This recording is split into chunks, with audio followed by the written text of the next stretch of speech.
Na mansão de Leblon, Matilda recebeu o filho com muito amor. Dizia que havia sentido falta dele nos dias em que ficou só. Falava que andava muito solitária. No entanto, o Duque perguntou por quê, já que Rosemary tinha voltado antes dele. Nesse momento, Matilda começou a reclamar sem parar. Dizia que aquela garota era antissocial. Enquanto dizia isso, a jovem duquesa Rosemary descia as escadas ansiosa para ver seu esposo. E quando tentou abraçar o Duque Leblon, ele simplesmente afastou Rosemary e disse a ela que não queria que se aproximasse tanto dele. Depois, contou a ela que o Visconde Viana trabalharia junto com eles. E, sendo educado, Felipe Viana se apresentou para Matilda. Dizia que era um grande prazer conhecer uma dama tão bela quanto ela. Matilda, no momento, ficou lisonjeada com a educação que aquele jovem demonstrava ter. Enquanto isso, Rosemary, atrás do marido, ficava assustada. Dizia baixinho o que ele estava tentando fazer com a presença daquele homem. Leblon não se importava, mesmo que o homem fosse pivô juntamente com sua esposa de vários boatos e rumores ruins.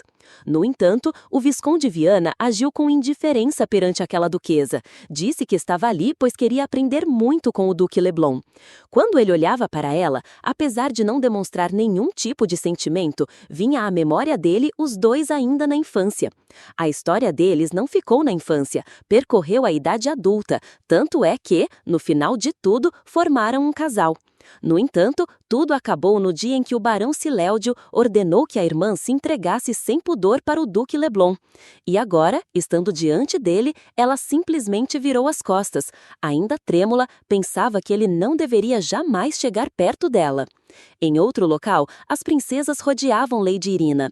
Elas desejavam que os gêmeos nascessem logo, pois queriam brincar com eles. As duas garotas observavam como a barriga da duquesa Irina já estava grande e mal podiam esperar para que eles crescessem. Uma das princesas dizia que iria brincar de casinha com eles, e a outra apenas queria ler livros infantis durante a hora da soneca. Depois, Alice perguntou a Irina o que ela achava de ter uma nora que era 5 anos mais velha do que o filho. A imperatriz pediu à filha que ficasse quieta, pois notou que a garota estava muito animada naquele dia. Mesmo assim, a garota queria lugar de fala. Ela tinha que falar, precisava de antemão garantir que não acontecesse como aconteceu com o Duque de Charles. Duquesa Zelina, olhando para Alice, disse a ela que seria muito bom ter uma jovem tão bela, mas primeiro deveria saber da opinião do filho. A outra princesa tinha uma ideia diferente. Achava que a irmã não iria conseguir se casar com nenhum deles. Provavelmente, eles iriam parecer bastante com o Duque Charles. A jovem Alice garantiu que se tornaria uma dama sofisticada como a duquesa Irina, e assim jamais iria desapontar ninguém. Mais tarde, depois que as meninas deixaram as duas a sós, Irina estava comentando com a imperatriz como tudo ficou calmo e silencioso depois que as garotas foram embora. A imperatriz tocou no assunto do Duque Leblon. Dizia que parecia que ele estava frequentando a propriedade do Conde Seber. Parecia que era por isso que ele tinha pedido a Rosemary para voltar antes da lua de mel, e agora esses boatos estavam correndo. As duas achavam que o Duque Leblon deveria agir mais como alguém casado e parar de ficar correndo atrás das mulheres. No entanto, a imperatriz achava que não demoraria muito para acontecer um divórcio.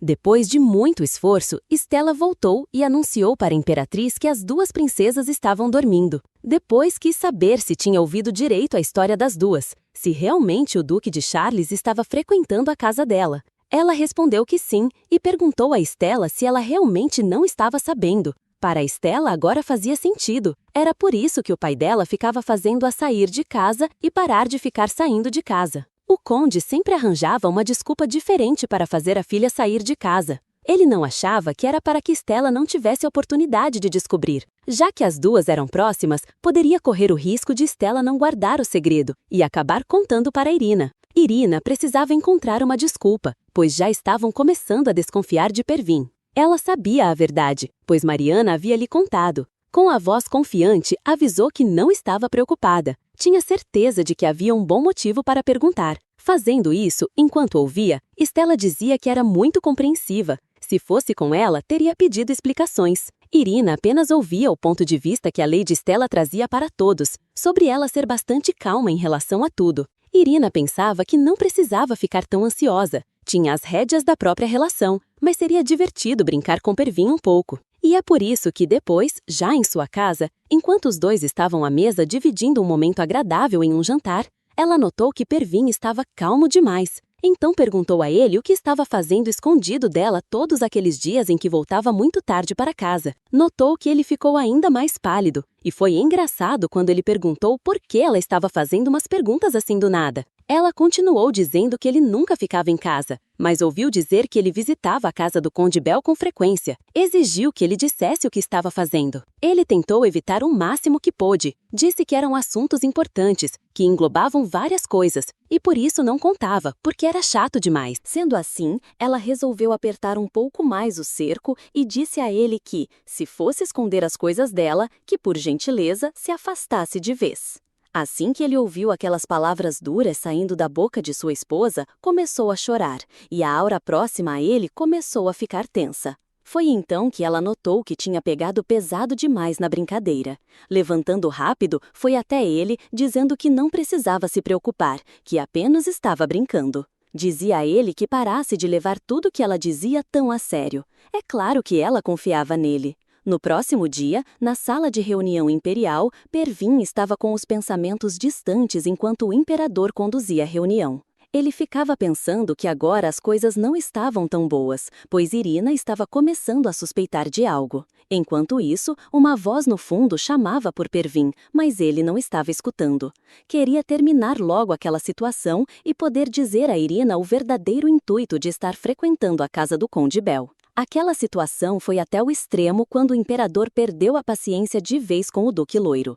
Disse a ele que todos ali estavam esperando a resposta do Duque de Charles e que, já que ele não ia colaborar, era melhor encerrar a reunião. Todos notavam que o imperador havia perdido a paciência com Pervin, e isso não acontecia com frequência, já que os dois eram amigos e muito próximos. Na reunião, quem gostou muito da bronca que o Duque Loiro levou foi Leblon, que olhou com astúcia para o Conde Lancedil. Depois de tudo, Pervin estava caminhando nos corredores do palácio novamente quando alguém chamou por ele.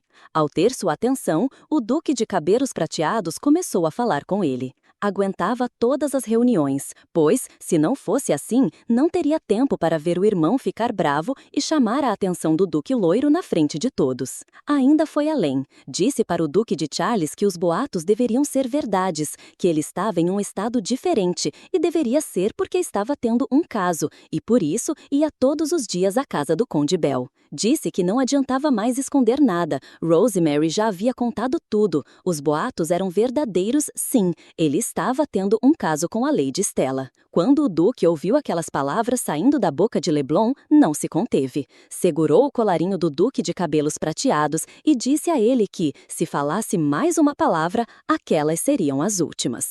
Mesmo estando assustado, Leblon avisou a Pervin que as palavras dele não estavam surtindo efeito algum. No entanto, o Duque Loiro estava bravo. Dizia que gostaria muito que algo entrasse de uma vez por todas na cabeça de Leblon. Existia diferença entre pessoas como ele e Leblon. Até porque ele era alguém que se importava com os sentimentos da própria esposa e jamais teria um amante. Enquanto via toda aquela confusão, o Conde Lancedil pediu ao Duque de Charles que se mantivesse disciplinado, pois estavam dentro do palácio e aquela era uma enorme falta de educação. No entanto, o Duque Loiro se virou para o Conde Lancedil e pediu a ele que tomasse conta da boca e da língua grande da irmã mais nova. Caso ele não fizesse isso, o próprio Conde iria pagar. Muito chateado, o Conde Lancedil perguntou a Pervin como ele se atrevia a falar sobre a nobre duquesa de Blendine. Indignado, Pervin apenas disse que, se ela quisesse respeito, deveria agir conforme seu título. Dando as costas para aqueles dois, chamou-os de bando de idiotas. Estava com o punho cerrado, sentia muita raiva. Achava que as perseguições ao casamento dele e da duquesa pareciam não ter fim. Mas uma coisa era certa, o Duque Loiro iria acabar com todas aquelas perturbações antes que os gêmeos nascessem. Ele queria dar aos gêmeos um mundo muito melhor, onde a história não ficasse falando sobre o casamento dos pais. Enquanto isso, na propriedade dos Charles, Mariana acompanhava ao lado enquanto Irina tomava um chá. Mas a paz não durou muito. Rapidamente, Alfred caminhava na direção das duas e parecia que o assunto é importante. Suado e ofegante, Alfred dizia a Irina que deveria ir ao lado de fora para receber os agradecimentos de um visitante no território onde ela havia ajudado algumas crianças. Irina, muito esperta, pedia a Alfred que chamasse a visita até ela. Ele tentava fazer com que ela fosse até o lado de fora sem expor a verdade. Com isso, a duquesa olhou para Mariana, que tentava manter o semblante neutro, mas deixou transparecer em seu rosto que o evento estava para acontecer. Tentando agir como se não soubesse de nada, disse que ela mesma iria se fosse o caso.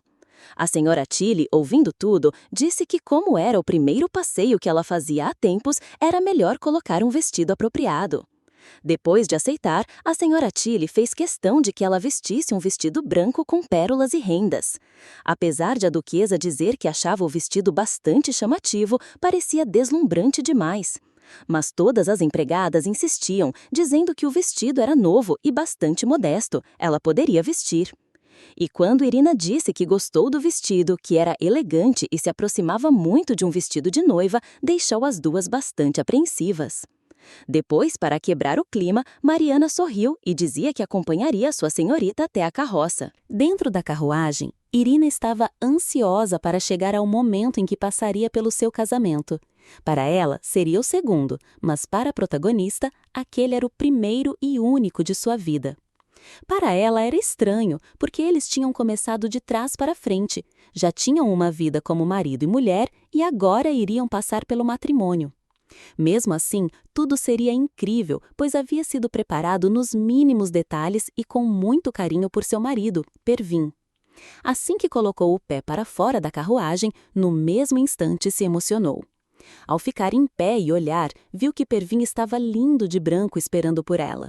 A duquesa Irina, fingindo surpresa, perguntava a Pervin o que ele estava fazendo e o que era tudo aquilo. Aquele era o gesto dele. Já que ela não se lembrava da primeira vez que se casaram, queria que agora fosse como a primeira e única vez. Também pediu desculpas por ter guardado o segredo e por ter demorado tanto. Ele não achava que isso fosse magoá-la. Ela dizia que gostava de tudo que ele fazia sempre, mas gostava ainda mais de passar momentos agradáveis na presença dele. Ele entristeceu um pouco quando ela ficou distante, mas agora eram águas passadas, e os dois estavam andando juntos naquele caminho todo florido. Enquanto isso, o juiz responsável pelo casamento perguntava aos dois se aceitariam continuar o resto da vida juntos, se amando e se respeitando mutuamente.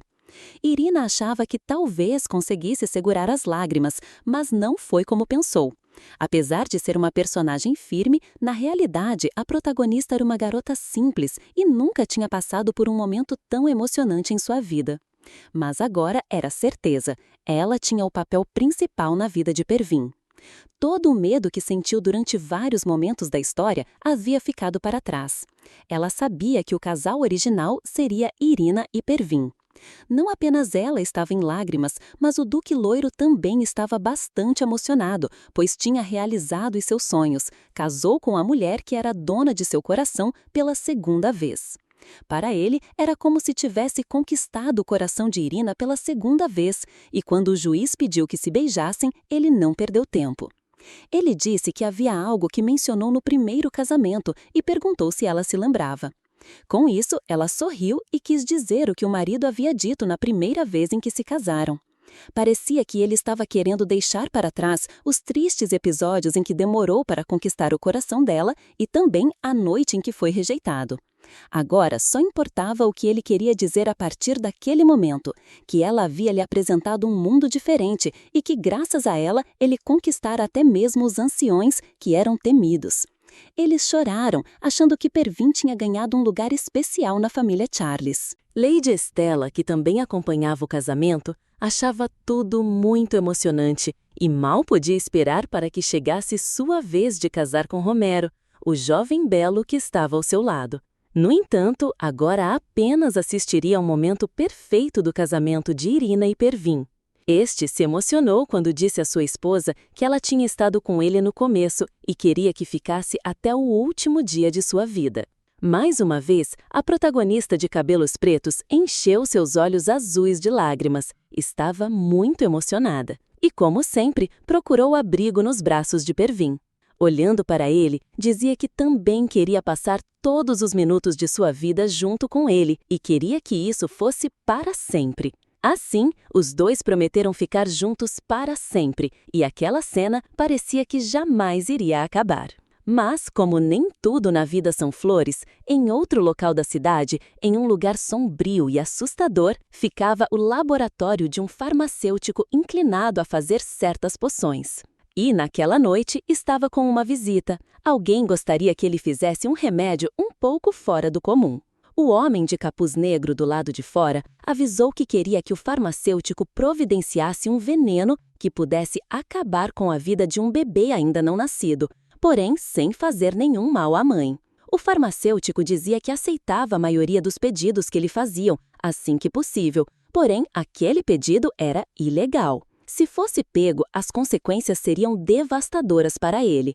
Por isso, precisava saber algumas informações básicas, até mesmo para tentar não prejudicar a mãe. Aquele homem que precisava do remédio mostrou ao farmacêutico uma foto. Era a prova de que se tratava de uma maldade terrível. O farmacêutico reconheceu de longe a pessoa e aparentou que não iria fazer. Por isso, o homem que precisava do remédio perguntou se ele não era capaz de produzir algo daquele nível. Ele disse que não era por não conseguir fazer. O problema era que se tratava de uma duquesa. Era algo muito perigoso. No entanto, o homem de capuz disse a ele que apenas fizesse e parasse de fazer tantas perguntas, pois, no final de tudo, seria muito bem recompensado. Embora os riscos fossem altos, o dinheiro que ganharia seria o suficiente até mesmo para se aposentar se quisesse. E quando disse isso, pegou sua mala e a abriu. Estava repleta de moedas de ouro. Falou ao farmacêutico que ele não tinha tempo a perder, queria o remédio feito o mais rápido possível. O farmacêutico sabia que não teria outra saída. Se não fizesse o remédio pedido por aquele nobre, ele mesmo estaria correndo risco. Depois de ter encomendado o remédio, o homem saiu andando. Achava que aquela gravidez indesejada, que só faria muitos sofrerem, deveria ser interrompida o quanto antes. Assim, tudo voltaria ao normal e a vida dele seria como antes.